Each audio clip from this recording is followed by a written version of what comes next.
Rick MacArthur, patron du Harper Magazine. Pour vous, c'est plutôt sincère ou c'est plutôt préparé? Plutôt préparé, mais il faut dire que, pour commencer, que ce n'est pas une réponse aux Gilets jaunes, alors qu'avec Macron, c'est une nette réponse aux Gilets jaunes, alors qu'il fait la com, Trudeau fait la com comme ça depuis très longtemps. C'est un maître de la communication. C'est vrai que c'est très anglo-saxon, ce type de débat-là? Pas tellement. C'est plus britannique, disons, mais pas américain. Alors je fais quand même la séparation. Alors que le président chez nous est plutôt royal.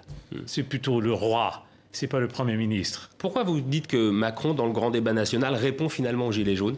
Parce que il a été obligé de faire quelque chose, de dire moi, je m'intéresse dans la démocratie. Parce que les Gilets jaunes, c'est un mouvement qui répond à un manque de démocratie, à mon avis. Et ça commence notamment avec le rejet de la Constitution européenne en 2005 par les Français, suivi 2 ans plus tard par le traité de Lisbonne qui a contourné la volonté du peuple français. Et on rappelle, les Français disent non, en fait, à la Constitution européenne.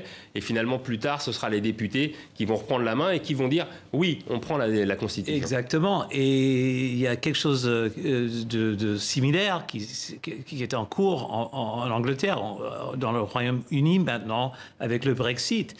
Les gens, le peuple a voté 52% dans un référendum pour sortir de l'Union européenne. Et voilà que les 2 partis principaux sont en train simplement de contourner la volonté du peuple.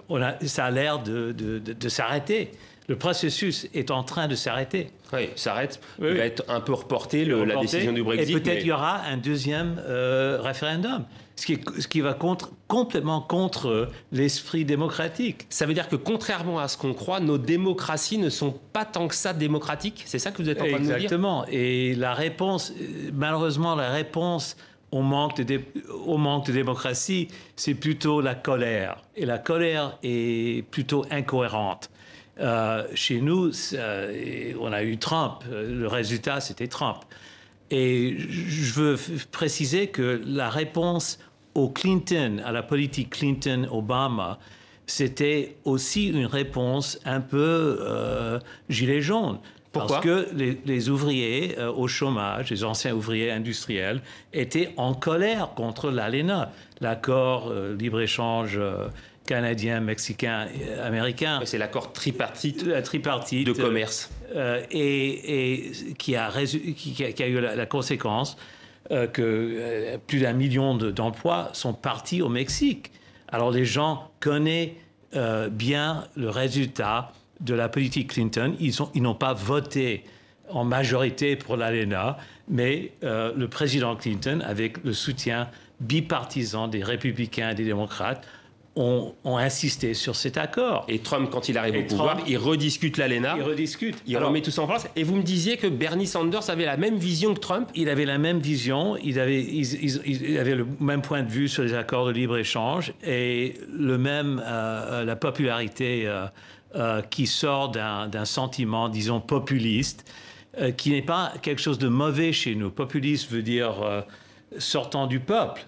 Alors, c'est pas forcément fasciste ou à droite ou dangereux ou raciste, mais c'était une réponse comme j'ai dit, le manque de démocratie, mais le manque d'intérêt dans la vie des gens ordinaires.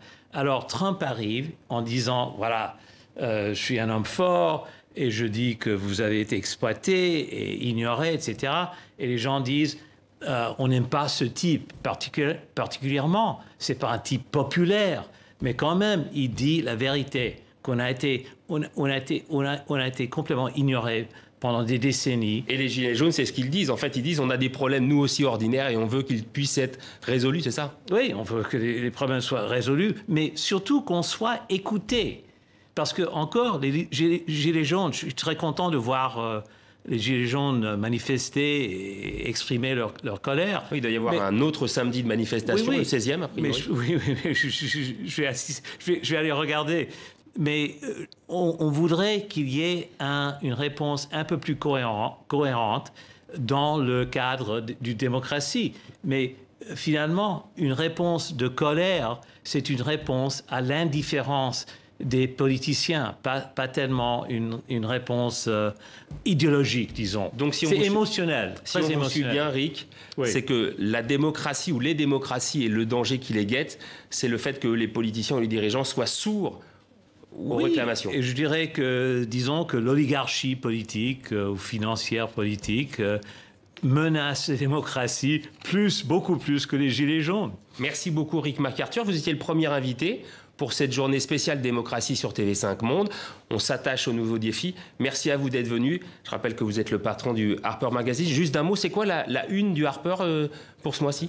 C'est Joseph Biden, un article très critique de Biden qui n'a pas annoncé sa candidature, mais qui est en tête des sondages. Ok, merci beaucoup.